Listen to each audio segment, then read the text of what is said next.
எல்லாருக்கும் என்னுடைய வணக்கத்தை தெரிவிக்கிறேன். சினிமா அப்படின்னாலே ஏவிஎம், வாகினி, இது ரெண்டும் தான் ஆரம்ப காலத்துலேருந்து பெரிய லெவலில் இருந்தது.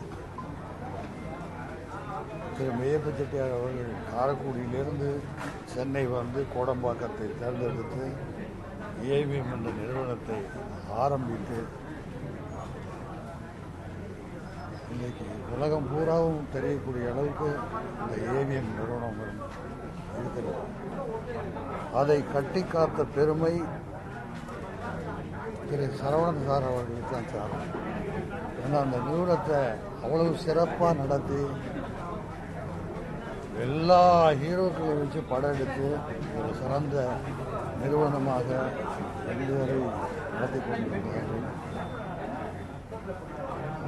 1972 வந்து நான் இந்த ஸ்டுடியோவில் வந்து என்னுடைய முதல் படம் பொண்ணுக்கு தங்க மனசுங்கிற படத்துக்கு டெஸ்ட் இங்கே தான் நடந்தது ஸ்டுடியோ. அதுலேருந்து அதுக்கப்புறம் அந்த படம் வெளியாகி அதுக்கப்புறம் நிறைய படங்கள் ஏவிஎம்மில் ஸ்டுடியோவில் நான் நிறைய நடிச்சிருக்கேன். அப்போ இருந்து எனக்கு வந்து சரவணன் சார் நல்ல பழக்கம். ரொம்ப அமைதியாக, ரொம்ப பொறுமையானவர், நிதானமானவர், ரொம்ப நல்லவர். சினிமாவில் இப்படி ஒருத்தர் கிடைக்கிறதுன்னா ரொம்ப கஷ்டம். அதுவும் ஒரு தயாரிப்பாளர், பெரிய நிறுவனம். அமைதியாக இருப்பார், நல்லா நகைச்சுவாக பேசுவார். என்னை சந்திக்கும் போதெல்லாம் என்னை ஒரு 10 நிமிஷம் சிரிக்க வைப்பார். இந்த நிறுவனத்தில் நானும் சக்தி வீர் என்ற படத்தில் டைரக்டர் ரவிக்குமார் அவங்க படத்தில் தான் முதல் முறையாக ஏவிஎம் படத்தில் நான் நடித்தேன். நிறைய ஷூட்டிங் நடந்திருக்கு, ஆனால் இருந்தாலும் நடிப்பேன். அவரோடு பழகுகிற வாய்ப்பு கிடைச்சிது. நல்ல மனிதர், நல்ல குடும்பம். இன்றைக்கி அவங்க பிள்ளைங்க, பேர குழந்தைங்க எல்லாத்தையும் பார்த்துட்டாரு. மனிதனாக வாழ்ந்தால் இப்படித்தான் இருக்க வேண்டும் என்பதற்கு ஒரு எடுத்துக்காட்டு தான் சரவணன் சார் அவர்கள். அவருடைய ஆன்மா சாந்தி அடையவும் அவர் குடும்பத்தாருக்கும் என்னுடைய ஆழ்ந்த இரங்கலை தெரிவித்து நன்றி. தமிழ் திரையுலகுக்கு மட்டுமில்லாமல் இந்திய திரையுலகுக்கே ஏவிஎம் நிறுவனம் ஆற்றிய பணி ஆக்கச் சிறந்தது. அதாவது ஒவ்வொரு காலகட்டத்திலையும் பல திறமைகளை நம்மளிடையே அறிமுகப்படுத்தியது இந்த நிறுவனம். பல பேருக்கு வேலை கொடுத்துருக்காங்க. ஏவி மெய்யப்ப செட்டியார் அவர்களின் மறைவுக்கு பிறகு ஒரு மிக சிறந்த ஆளுமையோடு திரு ஏவிஎம் சரவணன் சார் அவர்கள் இந்த நிறுவனத்தை நடத்தி கொண்டிருந்தார்கள். இப்படி ஒரு ப்ரொடியூசர்னால் இப்படி தான் இருக்கணும் அப்படின்ற ஒரு எடுத்துக்காட்டாக இருந்தவர். ஏன்னா நிறைய கேள்விப்பட்டிருக்கோம். பட் இவ்வளோ ஒரு சிறந்த நிறுவனத்தோடு நானும் பணியாற்றுறதுல ரொம்ப ரொம்ப பெருமையாகவும் இருக்குது. அவரை சந்திக்கூட வாய்ப்பும் கிடைச்சிது, அவர் கூட பேசக்கூடிய வாய்ப்பு கிடைச்சிது. அது நான் ரொம்ப பெருமையாக நினைக்கிறேன். ஏன்னா அவ்வளோ ஒரு டிசிப்ளின், எல்லாருக்கும் மரியாதை, அது ஒரு வெல் ஆர்கனைஸ்டு டீமோட பண்ணிகிட்டு இருந்தது. எல்லாத்துக்கும் மேலே அவருக்கு வந்து சினிமா மேலே ஒரு பேஷன். ஸோ அப்படிப்பட்ட ப்ரொடியூசர்ஸை இப்போ பார்க்குறது ரொம்ப அபூர்வமாக இருக்குது. ஏன்னா அதுதான் அவரை வந்து இவ்வளோ நாள் நம்ம திரையுலகத்தில் வச்சுட்டு இருந்ததுன்னு நினைக்கிறேன். இன்னும் எனக்கு ஒரு சின்ன வேண்டுகோள், இன்னும் நிறைய திரைப்படங்கள் இந்த நிறுவனம் எடுக்க வேண்டும், பல திறமைகளை நமக்கு கொடுக்க வேண்டும் அப்படின்றது தான் என்னோடய வேண்டுகோள். அது கண்டிப்பாக சரவணன் சாரோட ஆசையாகவும் அது இருக்கும். அவரோட இந்த மறைவு இந்திய திரையுலகுக்கே ஒரு பெரிய இழப்பு. அவரோட ஆன்மா சாந்தி அடைய இறைவனை வேண்டிக் கொள்கிறேன். ஜென்டில்மேன் பூஜை அப்போ சரவணன் சார் வந்திருந்தாங்க. அவங்களுடைய ஆசீர்வாதம் வாங்கினேன். நல்லா வரணும்னு ப்ளஸ் பண்ணாங்க. எல்லா டைரக்டர்ஸுக்குமே வந்து ஏவிஎம்மில் படம் பண்ணணுங்கிறது ஒரு பெரிய கனவு. என்னுடைய கனவு அது சிவாஜியில் நிறைவேறிச்சு. அதுக்கு சரவணன் சார் நான் நன்றி சொல்லணும். கதையை கேட்டுட்டு நல்லா இருக்குது, நல்லா ஃபேமிலி சென்டிமெண்ட் இருக்குது, காமெடி இருக்குது, மெசேஜ் இருக்குது, படம் கண்டிப்பாக ஹிட் ஆகும் அப்படின்னு கதை கேட்டவுடனே அவங்க ஜட்ஜ் பண்ணாங்க. அவங்க ஜட்ஜ்மெண்ட்டு, கால்குலேஷன், பிளானிங் எல்லாமே ரொம்ப நல்லாயிருக்கும். சாங் செட்லாம் வந்தாங்க, பார்த்து ரொம்ப என்கரேஜ் பண்ணாங்க.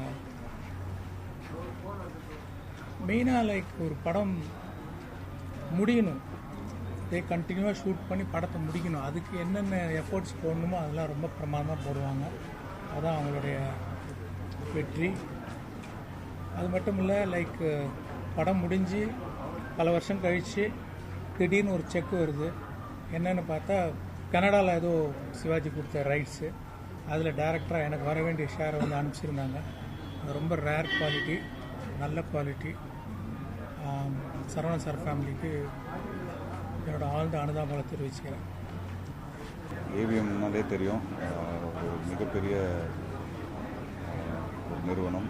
ஸோ 1935லேருந்து இந்த நிறுவனம் வந்துட்டுருக்கு. ஸோ இதே ஃப்ளோர்ஸ், இதே இந்த ஏரியாக்கே ஃபுல்லாக என்னோடய சின்ன வயசுலேருந்து நான் ஒர்க்லாம் நான் பார்த்துருக்குறேன். எவ்வளோ கேள்விப்பட்டிருக்கிறேன், எவ்வளோ நலன் கருதியான விஷயங்கள் சினிமாவுக்கு பண்ணியிருக்கிறாங்க.